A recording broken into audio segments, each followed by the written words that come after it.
Business, revision for chapter 16 to chapter 20. The importance of good communication in business. First, what is communication? Communication is the encoding and decoding of information. That means you are passing information across. That is what communication is. The passing of information from one person to another. That is communication. So it means you are encoding, you are giving out, you are encoding. Then decoding means you are getting the information. That is what communication is about. Do you understand what communication is here? Passing information. So we'll go down.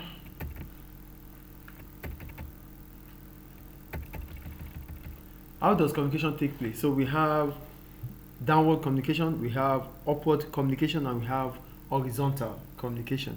So we're going to start with downward communication. We call it downward communication because it involves the managers giving information to the subordinates. The manager is at the top.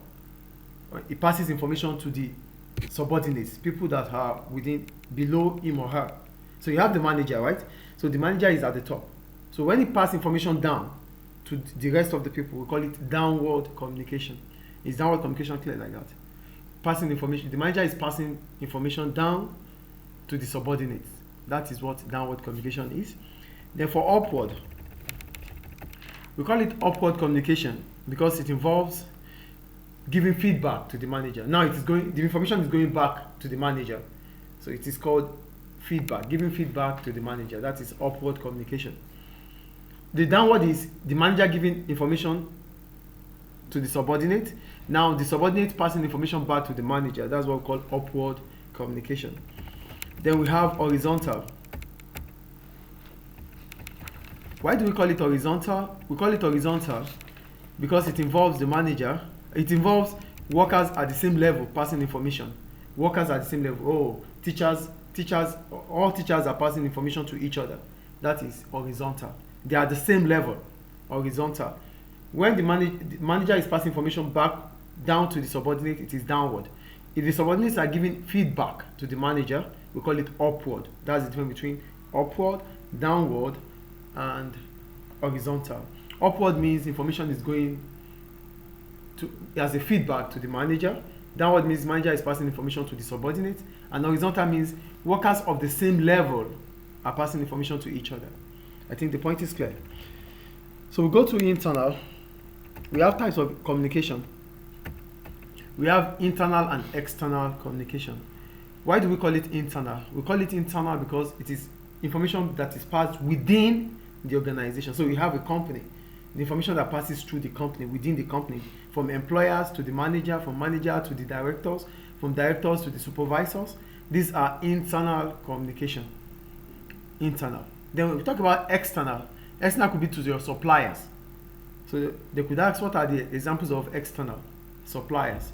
So suppliers are external communication. That means the business is passing message to its suppliers. Who are your suppliers? Those that give you resources, raw materials, or goods that you are actually going to sell.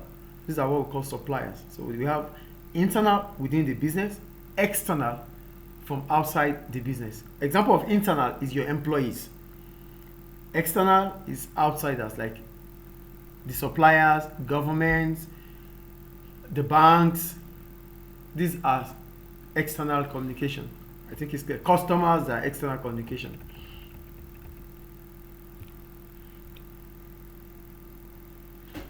So we go to types of communication. So we have formal and informal communication. We call it formal because it passes through the right channel, like the teacher to the student. That is formal. And it is informal if it is between your friends, students to students. You can use gist, different languages. That is informal. I think it's clear.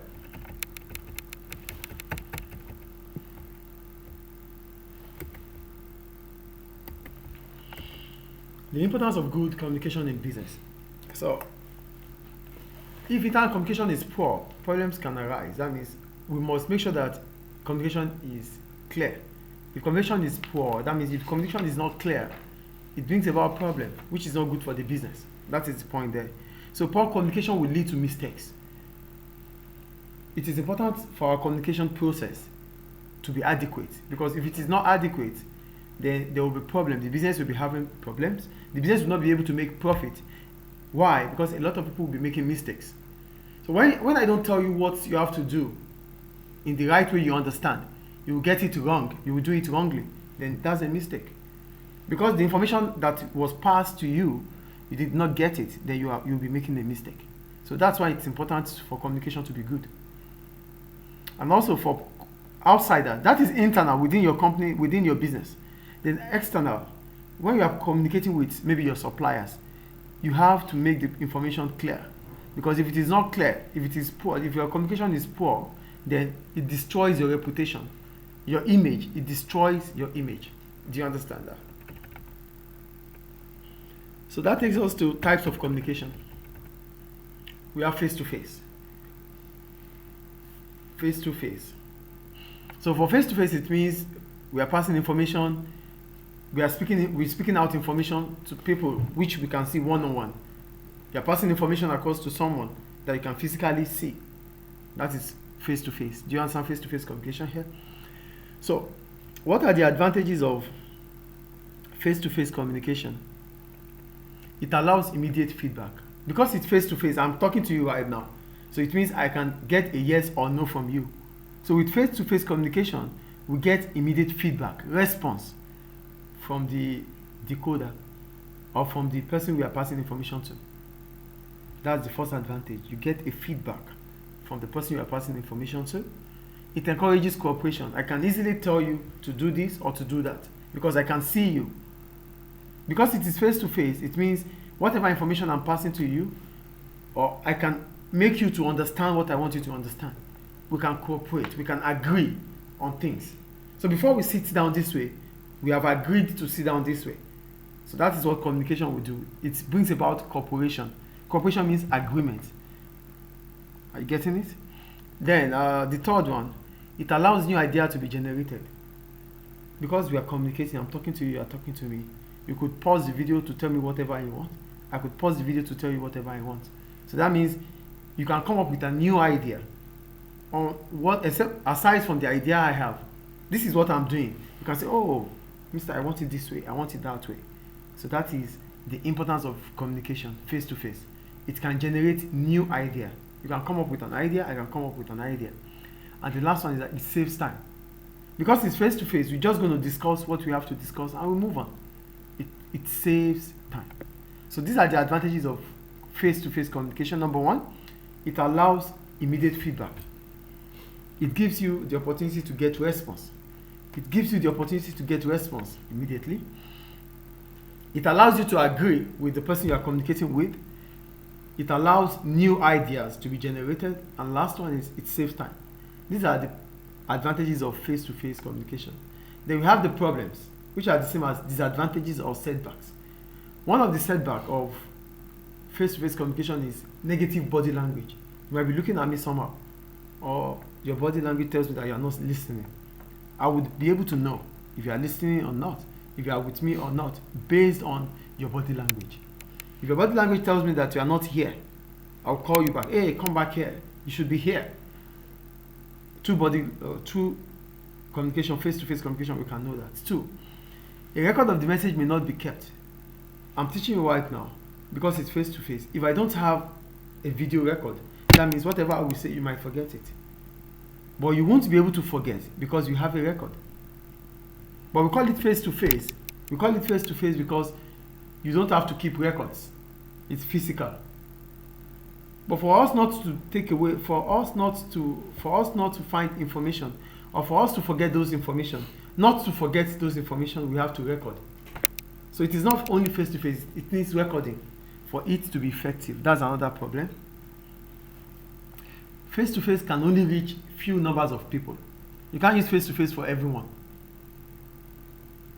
It's limited to the numbers of places, the place you have. As I'm teaching right now, I can't speak to people outside there. So it is limited to here. That is the problem about face-to-face. Are the problems clear? The first one is that negative body language can create a problem. The second one is that you need records. Because face-to-face does not allow records to be kept. That's the problem. And the last one is that the number of people that it can reach is limited. It's few numbers of people that it can reach. That is face-to-face.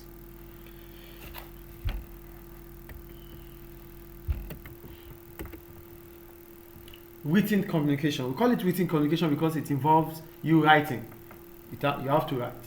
That's why it is written. Examples of written is letters. Letters that you write to your friend, letters to the school is a written. Report. You are giving feedback. But you're not giving feedback by communicating, you are giving feedback by writing. Giving feedback by writing, that is what report is about. Do you understand? Passing the information through writing, that is reports. Memorandum. These are short notes that company use. It's always in the company. They use it to pass information. They have notice board. You know notice boards, right? Notice board that they place everywhere in the school. Notice board. Those are written communication. Then we have electronic communication. For electronic communication, we have email, your normal email. Messages sent to electronic communication, email. Then we have internet. You can send information through the internet, so yes or no. So, and that's about that. Mobile phones, you can send SMS through your phone. Social media like Facebook, Instagram, X, and the rest, you can send information. Then we have intranet. Intranet is using communication system within the business. But internet is, you can use it to outsiders. But intra, within the business. Intra, within the business. Inter, outside of the business. Video conferencing and teleconferencing, like Zoom, like OBS, Zoom, and these are part of communication too. Electronic communication. Then we have public address system, electronic notice board. These are internal communication. Then that ends that chapter.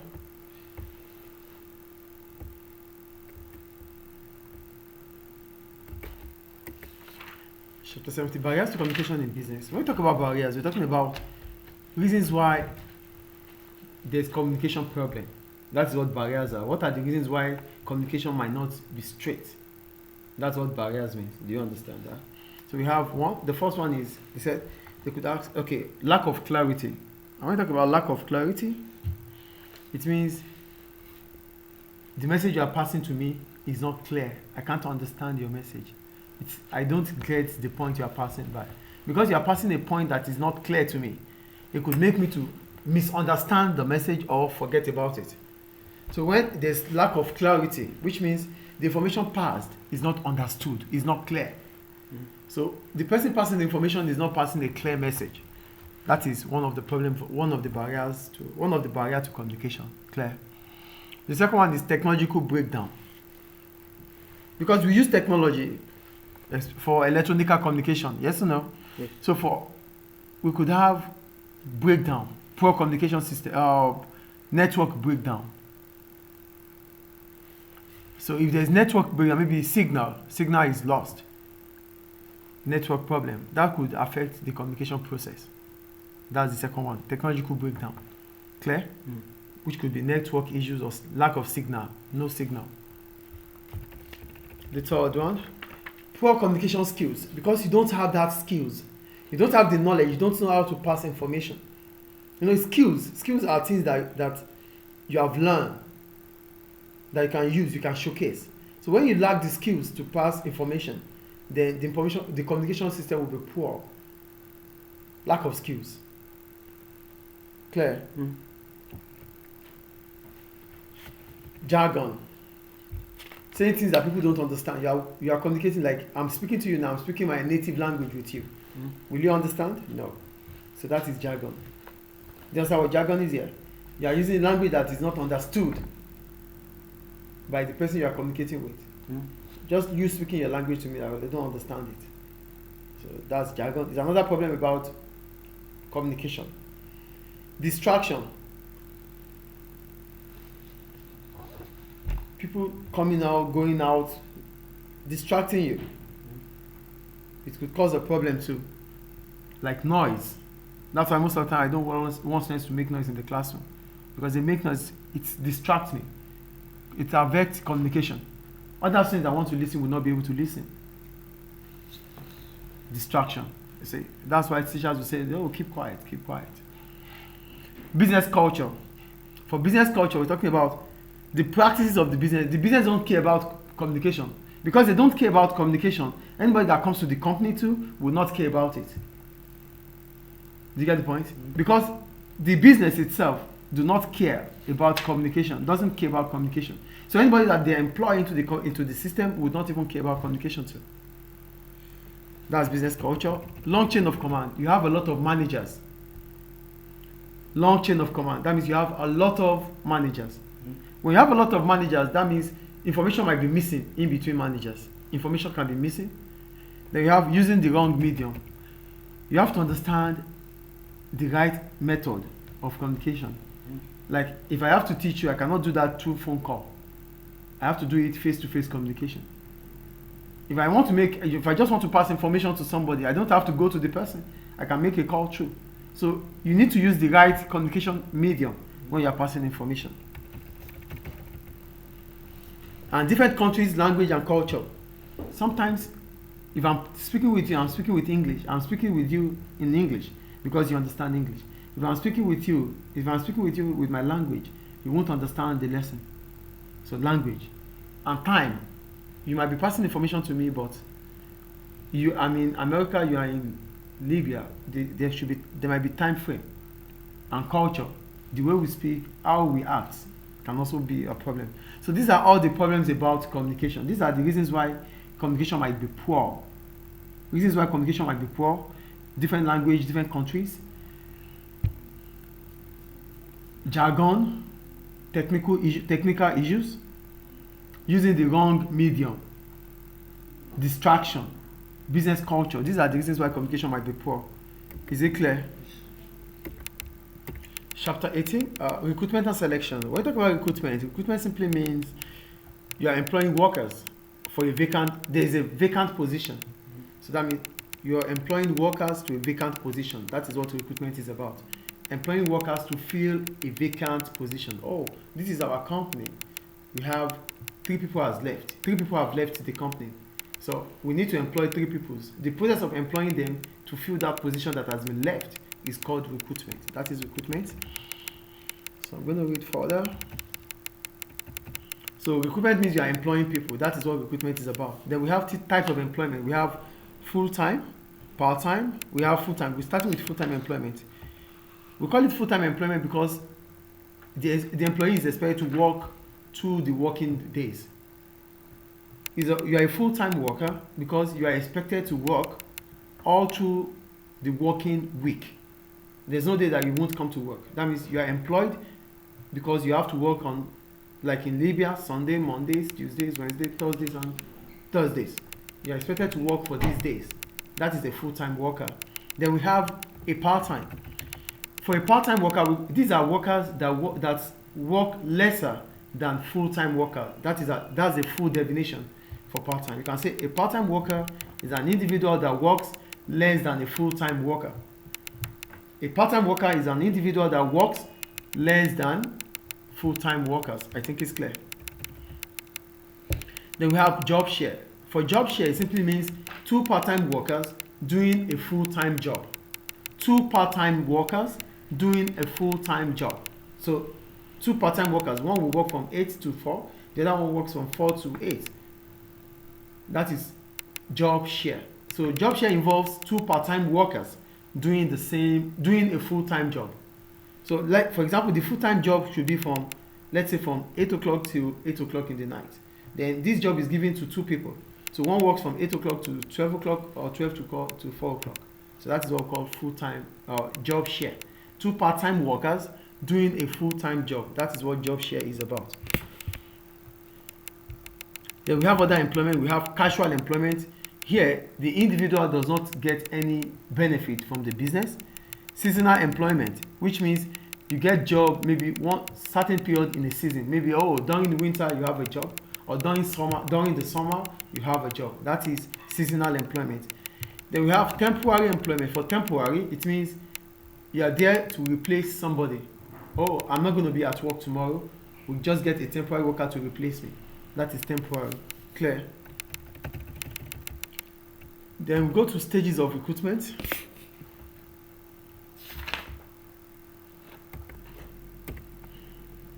So go to stages in recruitment process. we have the first one, which is job description. For job description, it talks about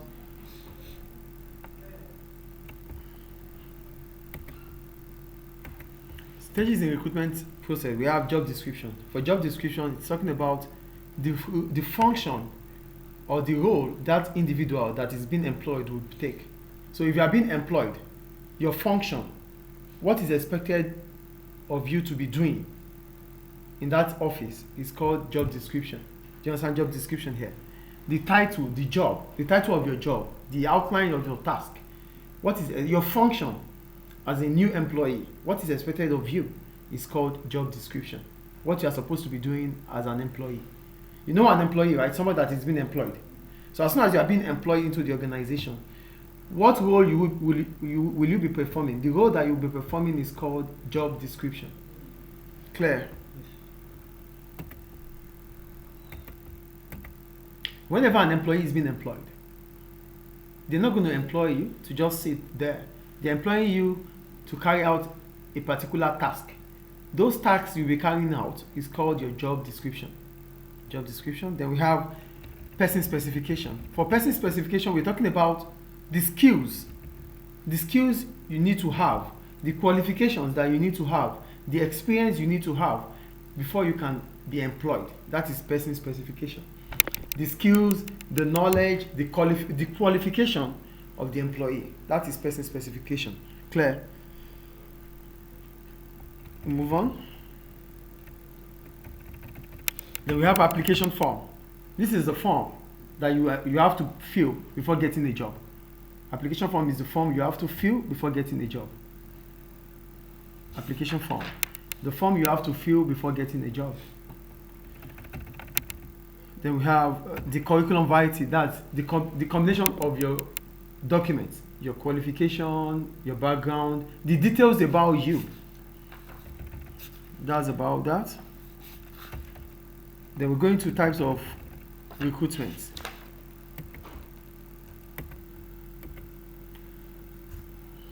We're going to types of recruitment. We have internal recruitment and external recruitment. Why do we call it internal? We call it internal because the employee is filling the position within the organization. The employee is being employed, is being recruited within the organization. That is internal. You understand internal here? That means there's a vacant position and it's being filled by an existing employee. The vacant position is being filled by an existing employee. That makes it internal recruitment. Advantages. It is cheaper because it saves on advertising. You don't have to advertise. It's cheap. You don't have to advertise for that. Internal recruits are familiar with company policy and working practices. Because they are existing employees, they know the company well. So you don't have to introduce the company to them. They know the company well. Staff may be motivated if they know there is a chance for promotion. Internal recruitment allows workers to be promoted. Internal recruitment allows workers to be promoted. And as a result of that, they will be happy and motivated to work. The ability, personality, attitude, and potential of the person appointed will be more predictable. The company knows the person well because it's an existing employee. So the employee knows the company well. At the same time, the employer knows the person well. So that is about the advantages. The external. We call it external recruitment because we are employing new people from outside the organization to fill the vacant position. Employing new workers from outside of the organization to fill the vacant position. That is called external recruitment. The advantages of external recruitment is one, the business will have much larger pool of potential employees to choose from. Because it is external recruitment, a lot of people would apply. And if a lot of people are applying, it means the business will be able to choose the best among the rest. That's the advantage. The first advantage is that a lot of people would apply for that job, and it allows the business to choose the best among the rest. The second advantage is that the business will be able to employ people with fresh idea, better than or different idea from those existing employees. For For existing employees, you know their idea, you know what they have, the skills, the knowledge they have. But when you are bringing someone from outside of the business, they might come up with a fresh idea, a new idea that is not available in the company. That's the advantage. So what are the methods that can be used to attract external employment? One, advertising. That means you create an advertising, you tell people about the product, about the vacant position, you advertise it. Job centers, here just you advertise through government job centers. Direct applicants, I can go to a company that I like, that I really want to work there and take my CV there. Head hunting. For head hunting, it means you pick somebody that you really wanted in your organization. The business will pick someone that it really wants in the organization. Then word of mouth. I'm working in a school. The school I'm working in needs a teacher. I can tell my friends that, oh, my school needs a teacher. Word of mouth. Employment agencies, you are using specialist companies that helps to recruit workers. Any question about that?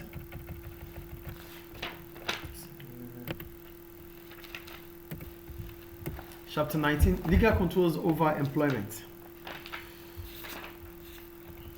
Legal controls. When we talk about legal controls, this is government passing information or passing laws to protect employees. Because if government doesn't protect employees, employees will be exploited by employers. So to protect employees, government will pass laws. That is what legal control is about. Government passing law to protect employees.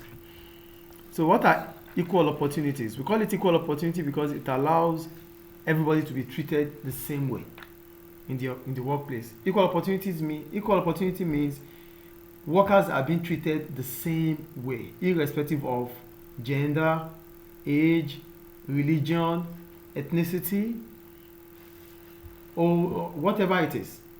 So in as much as you are being treated the same way like others, that is equal opportunity. Do you understand what equal opportunity means now? It means workers are being treated equally, the same way. And for that to happen, there must be legislation. That's what we call legal controls over employment. For gender, it means workers should be treated, either male or female, they should be treated the same way. Are you with me? Mm-hmm. So lack of equal opportunity brings about discrimination. Lack of what? Lack of equal opportunity. When there's no equal opportunity, it means there's discrimination. Are you with me, please? Discrimination is important, but it should be positive. If I'm giving you a job because you are well qualified and you have more knowledge and skills than others, that is positive discrimination. It's equal opportunity. But if, on the other hand, I'm giving you that job because I know you, or because you are a Muslim, or because you're a Christian, or because you are from my country, that is discrimination, which is not good. Do you understand what discrimination is now?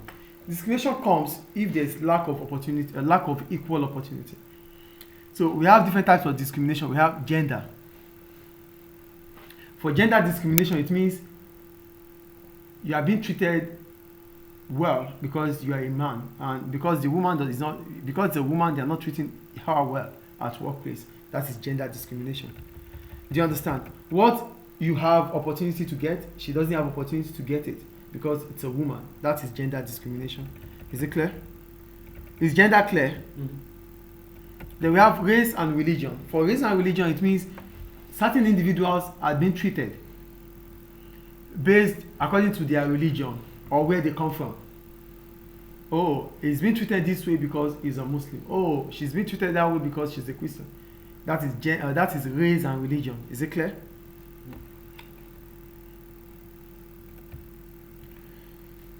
The third one, disability. Disability means physical disability. So if workers are not given equal opportunity because they are disabled, that is discrimination. If workers are not given equal opportunity because they are physically disabled, but they have the knowledge. You know, sometimes the work doesn't need physicality, it only needs the mental. So if certain individuals are not getting the job because of their physical disability, then that is discrimination through disability.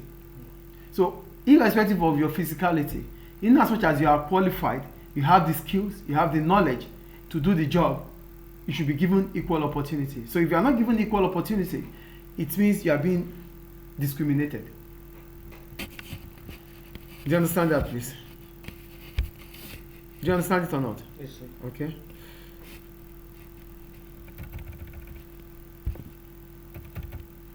Then we have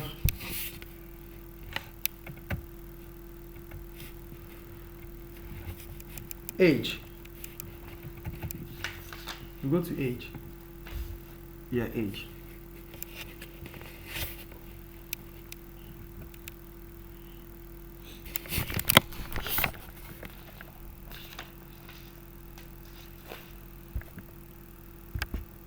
For age, there's age discrimination if because of your age you are not being given equal opportunity. That is age discrimination. So irrespective of your age, in as much as you have the knowledge, you have the skills, you have the qualification, you should be given equal opportunity. So if you are not given equal opportunity based on the fact that you are too old, or you are being considered too old, or being considered too young, that is age discrimination.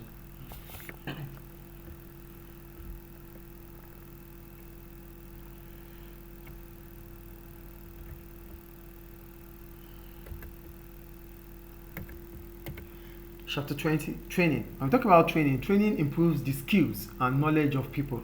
Training improves all the skills and knowledge of people. So with training, you start knowing things you don't know. You can't be trained on what you already know. Training allows you to know what you don't know. That is what training is. So we have the importance of training.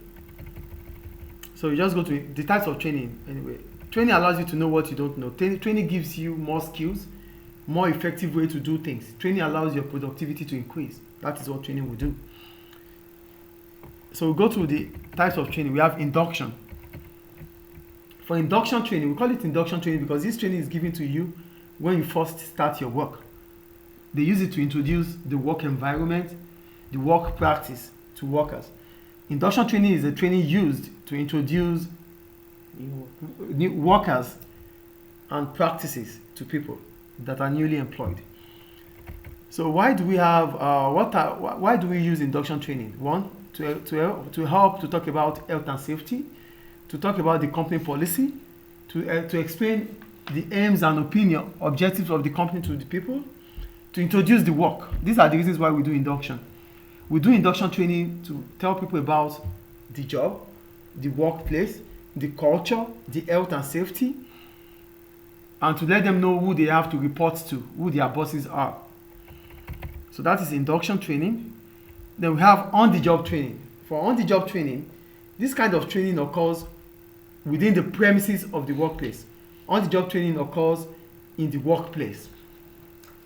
When you are being trained within the work environment, it's called on-the-job training. Types of on-the-job training. We have watching another worker. That means the employee is being trained, but you are just watching. You are new into the organization, and you are watching over an existing experienced existing employee. So as soon as you are being employed, they let you watch over a highly experienced employee. So you watch him or her to see how he or she does. That is watching another. Mentoring. For mentoring, that means you are being paired. You stayed with somebody that is more experienced to give you advice. That is mentoring. Then we have job rotation. For job rotation, it simply means you move from one department to another for your training.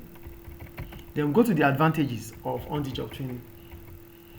One, output is being produced. That means with on-the-job training, you are at workplace. You will be working at the same time you're being trained. So output is not lost. Whatever training you do is relevant to your job, because the training, whatever you are being trained for, is what you will actually do when you start working. It is cheaper than off-the-job training, because off-the-job training you have to use companies to do that. It's expensive, and it can be easy to organize because it happens in the company. So you can easily arrange people to start the training. But the problems about on-the-job training, number one, output may be lost because you are being trained, because you are new to the job. You don't still know how to do it well. You might make mistake. And when you make mistake, they have to start again. That's the first problem. Two, maybe stressful. If the workers, some workers, they don't like to train people. They just want to concentrate on doing their own job. But when you give them people to train, they might not be happy with it. Staff might get frustrated. When I have to train you and my company is not paying me. But I have to train you and I'm not being paid for that. That could be stressful. And workers might pass bad attitude to employee. If you are being trained by an existing employee who has a bad attitude, he or she might teach you or train you with the bad attitude. Clear? So we go to off-the-job training. For off-the-job training, this training happens from outside the organization. That means you are being trained by a training center or a college. That's why we call it off-the-job training. The advantages of off-the-job training. Number one, output is not affected. Advantage of off-the-job training, output is not affected. So if mistakes are made, it doesn't affect the work because it's outside of the organization. You cannot distract anybody because you won't be distracted, and you cannot distract employees because you are out of the workplace. That is good. Training could take place outside the work hours, which means you can organize the training even during after the work hours. That means on a weekend, maybe Saturdays, Fridays, you can organize the training. Customers are not put at risk, so it does not affect customers too. And whatever you do is not going to be sold, so it does not affect anybody. But the problem about off-the-job training is that one, no output is produced because the workers are out of the workplace. It means they will not be producing anything and they will be paid for that. Two, off-the-job training is expensive because you have to involve companies and companies will take money. Three, some aspect of the work cannot be taught off the job. Not everything that you do outside of the organization will be relevant to the workplace. So some things will not be taught at the training center that you need to be at work to know them. And it might take time to organize because your company is not going to be the only company that the company is training. Other companies will also be trained by that company. So it means they might not be able to give you an adequate time. So that's about off-the-job and on-the-job training. Training in health and safety. When you talk about training in health and safety, it's simply talking about employees understanding employees should be protected at workplace in terms of the equipment they use, the devices they use. They need to know why it is important for them to keep themselves safe at workplace. So, for example, using and maintaining safety equipment and protective clothing, that means they have to protect themselves, especially those ones that work in the laboratory. The importance of hygienic environment. The environment that they're working at, it should be hygienic. It should be hygiene because of diseases. The dangers of using hazardous substances like acid, they should be careful of it. Bullying, violence, threats, and stress at workplace, they should be given rest. These are all about health and safety. The benefits, okay? Now, go to the benefits of training. One, it keeps workers up to date.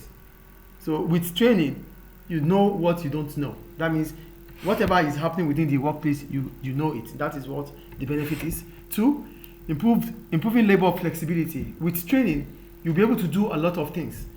Things you don't know, you start knowing them. So that means you have the flexibility to work. Not only you are just restricted to doing one thing, you can do a lot of things.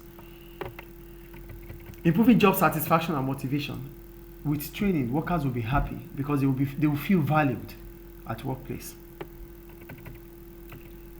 New jobs in the business. With training, it allows workers, it means workers will be employed. Because with training, you can expand your business, you can increase your business. Training for promotion. With training, workers can be promoted at workplace. That is what training will also do. Then the problems. It is expensive to train workers. High cost of training and other resources. It is expensive to train workers. It is expensive. Workers should learn by doing. Workers should not wait to be trained. With experience, you train. We call it simulation. People get to know more things when they work. So experience is the best way to learn. That's the second point. Loss of output, especially for off-the-job training. With off-the-job training, workers will not be available at workplace. That means they will be trained outside, which means they cannot produce anything, which is not good. Employees leaving. With training, now that the company has spent so much, invested on you to be trained, you might choose to leave their company to go to your competitors, which is not good for the company. So you might leave the company that trains you to go to a new company because they pay you more. So this ends the summary of chapter 16 to 20.